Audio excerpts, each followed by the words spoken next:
साथियों, आज मैं आपको बताऊंगा कि प्रेजेंस ऑफ माइंड किस चीज़ को कहते हैं।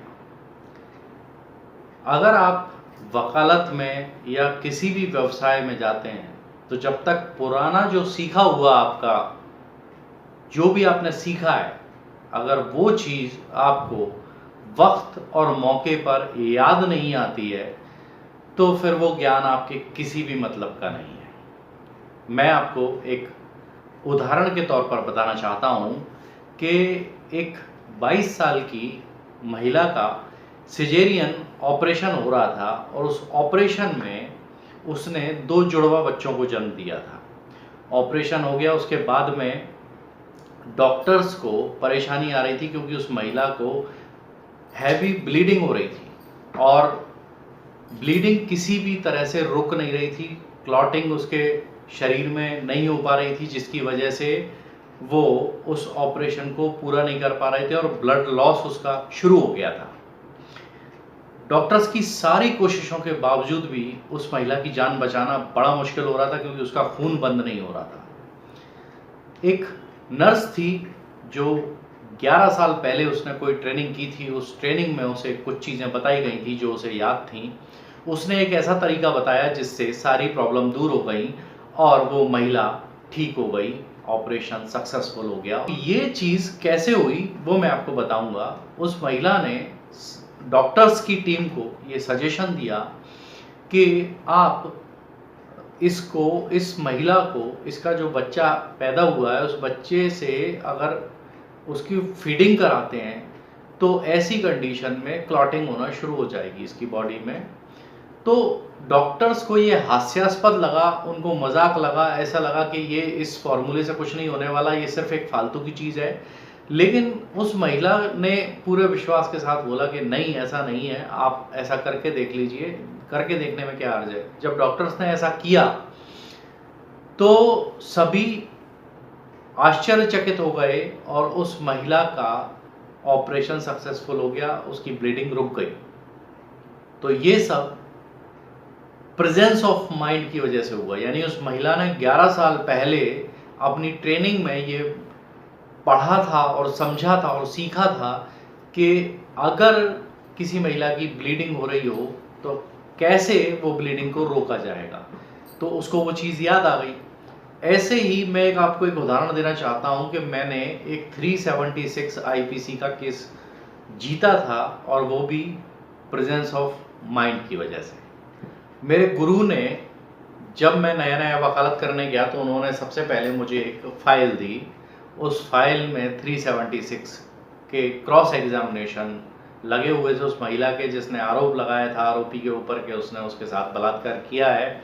मैंने उस पूरी फाइल को पढ़ा लेकिन मेरे समझ में कुछ भी नहीं आया। तो मेरे गुरु ने मुझे बताया कि इसके अंदर इस पूरे बयान में एक चीज़ पढ़ने की कोशिश करो। तो मैंने पढ़ा, मैंने कहा मुझे कुछ समझ में नहीं आ रहा। तो मेरे गुरु ने मुझसे बोला कि आईपीसी उठाओ, 376 सेक्शन को फिर से पढ़ो। मैंने जब उसको पढ़ा तो उसमें without her will, without her consent ये लिखा हुआ था। मेरे गुरु ने मुझसे कहा कि ये 2 इंग्रेडिएंट इस महिला के बयान में कहीं नहीं आए और इसलिए मैंने इस मुद्दे पर इसको क्रॉस एग्जामिन ही नहीं किया। यानी बिना क्रॉस एग्जामिनेशन के इधर उधर की बातें पूछने के बाद मेरे गुरु ने उस केस को जीत लिया था। ये बात मेरे दिमाग में पूरी तरह से फिट हो चुकी थी, बैठ चुकी थी। ठीक ऐसा ही केस 10 साल बाद मेरे पास आया। उस केस को मैंने बुक किया। मैंने अपनी मदद के लिए अपने गुरु को साथ में रखा कि भाई अगर चूंकि बड़ा केस है, अगर कुछ हो जाए तो आप पीछे से संभाल लीजिएगा। मेरे गुरु ने कहा ठीक है, मैं पीछे खड़ा रहूँगा लेकिन केस तुमको ही लड़ना होगा क्योंकि अब तुम बहुत कुछ सीख चुके हो। तो ऐसी स्थिति में मैं अब तुम्हें सिर्फ गाइड करूँगा, बाद बाकी सब करना तुम्ही को। मुझे वो सारी चीज़ें याद थी। मैंने क्रॉस एग्जामिनेशन शुरू किया। सरकारी वकील साहब ने मुझे एक बार टोका भी कि अगर राजीव तुमको दिक्कत आ रही है तो अपने गुरु से क्रॉस एग्जामिनेशन करा लो, तुम मत करो। मैंने कहा नहीं, ये केस मेरा है, मैं लड़ूंगा और मैं अपने हिसाब से लड़ूंगा। मैंने क्रॉस एग्जामिनेशन करना शुरू किया। उस महिला ने भी ऐसा ही बयान दिया कि ये एक्यूज है, वो पीछे से आया, उसने इसको ज़मीन पर पटक दिया और इसके साथ बुरा काम किया। मैंने उसको कहीं भी डिस्टर्ब नहीं किया, उस पूरे सेंटेंस को मैंने कहीं नहीं पूछा। मैंने भी इधर उधर की बातें करता रहा और उसका क्रॉस एग्जामिनेशन पूरा हुआ, 5 मिनट के अंदर मैंने उसको बाहर भेज दिया। सारे लोग या इवन जो जज साहब थे वहाँ पर, वो भी सोच रहे थे कि इस आदमी ने कोई क्रॉस एग्जामिनेशन किया ही नहीं है, क्या चक्कर है। मैंने जब फाइनल आर्ग्यूमेंट हुए तो मैंने आईपीसी जज साहब को पढ़ा ही। मैंने कहा 376 को एक बार फिर से पढ़ा जाए और ये देखा जाए कि ये इंग्रेडिएंट्स इस केस में कहीं आए हैं क्या।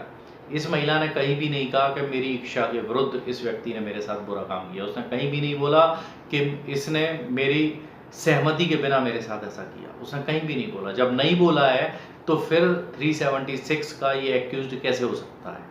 इसी बात पर उन्होंने इसको कंसेंट मानते हुए उसको बरी कर दिया। इसको कहते हैं प्रेजेंस ऑफ माइंड, यानी आप जो सीख रहे हैं दिमाग में बिठा लीजिए और जब ज़रूरत पड़े, मौका मिले तो उस मौके पर, मैं आपसे हमेशा एक बात बोलता हूँ, आपके अंदर काबिलियत है, बहुत काबिलियत है, लेकिन आपको मौका नहीं मिला। तो नेपोलियन बोनापार्ट ने ये कहा था कि अगर मौका नहीं मिला तो आपकी सारी योग्यता बेकार है। आपको मौका मिलता है तो आप इसको ज़रूर कीजिए। तो मैं आपसे सिर्फ इतना कहना चाहता हूँ कि आप अपने अंदर सारा ज्ञान स्टोर करके रखें और प्रेजेंस ऑफ माइंड के साथ उसको अप्लाई करें। तो आपको ये वीडियो कैसा लगा? वीडियो अच्छा लगा तो इसको लाइक कीजिएगा। दूसरी बात यह है कि जो लोग चैनल पर नए हैं वो चैनल को सब्सक्राइब कर लें और बेल आइकन को प्रेस कर दें, जिससे हमारे आने वाले जितने भी अपकमिंग वीडियोस होंगे वो उनको आसानी से प्राप्त हो सकें। मिलेंगे अगले वीडियो में, तब तक के लिए बाय बाय। अपना और अपने परिवार का ख्याल रखिएगा।